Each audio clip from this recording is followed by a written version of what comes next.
example, what are better metrics? And we've talked about this a lot. Is it true? Is it kind? Is it necessary? Is it helpful? I'm going to actually introduce 5 other questions today that do go around that. And then we're going to kind of talk about what isn't there, and then what does this mean, and what am I not saying? I think that's also an important part of this. I think the first question we have to ask ourselves is, what I said accurate or reasonably grounded? And this is going to be more about feedback, not a contradiction. I recognize that there are people that they're going to just see the same video, they're going to see the same fact, they're going to see the same speech, they're going to watch the same event, and they're going to have different takeaways. And I think that in that case, the reasonably grounded portion of that sentence comes into play, that question comes into play. Because what I want to, somewhere I've got to say, okay, look, do we both agree on what we saw? And then we agree that we just interpret it differently. But if we're actually talking about feedback, is what I said accurate or reasonably grounded? It's just a good place to start. And so at somewhat, this comes down to another societal phenomenon, that you have your truth and I have my truth, and we're both just living our truth. And there is some truth to that. Truth is subjective.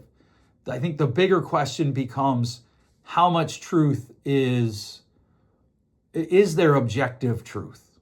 And what does that mean? And here's the thing, even my most ardent friends for the position of there is no objective truth, they express that in a way that says they don't really believe that. They believe in subjective truth or objective truth, even though they're saying they just believe in subjective truth. I think another question is, was it necessary? Now, this would be the one where I think my daughter and my wife would get me, because I was at that kid's work and, he was waiting on us. There was us and another table there, and they probably have some things there that I'd have to consider. In the spirit of being like trying to apply what I'm sharing with you, I probably should consider that. Here's a fun one. Was I speaking from a place that I wanted to care about you, right? Because kindness, you know my definition of kindness if you've been around for a while. Kindness isn't just concerned about how you feel. It's concerned about how you feel to an extent and what's best for you. Or was I speaking from a place of control? So was I speaking from care or control? And this is one that, you got to go around, because I think we can all get to a place where we just dislike the people that repetitively disagree with us, especially if we think that they are using facts or misusing facts. One that gets me is when they misuse emotions. That can drive me nuts when they're using emotional manipulation. Things like, I'm just being honest with you. I just have to be true to myself. This is how I feel, so this is what I need to do. Okay, but what if what you're doing and what you feel brings harm, like literal harm to people, like your kids? Well, I just have to be true to myself. Oh, okay, well, you be true to yourself. Who's going to pay your kids' therapy bill? Well, I just want to throw that out there, right? And you can see, even when I'm given those examples, I violated this next one. Was my tone clear, not contemptuous? Was how I was speaking, was my tone about the conversation, or was it about kind of berating you? And this one can be, I know this one can be a little fuzzy. People's tone is the most dangerous metric for us.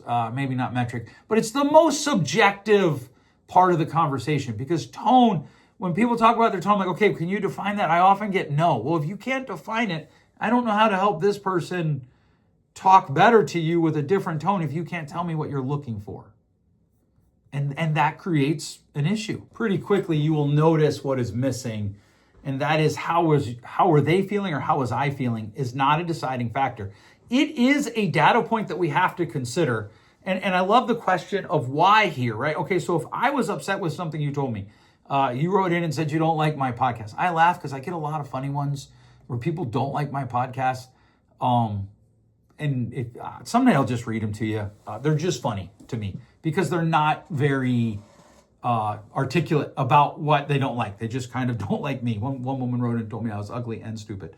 Right, okay, so you don't like it. Well, I like the question, why? You felt some negative emotion there. Why? I felt some negative emotion when you wrote in and told me you don't like my podcast because it was too short or it was too long or I should have another person. Why did I feel that? Because here's the thing. Discomfort alone does not mean damage was done. Discomfort is an invitation to ask myself, Why am I feeling the discomfort? Discomfort is an invitation for you, if I'm the one talking to you or someone's talking to you, why do you feel discomfort?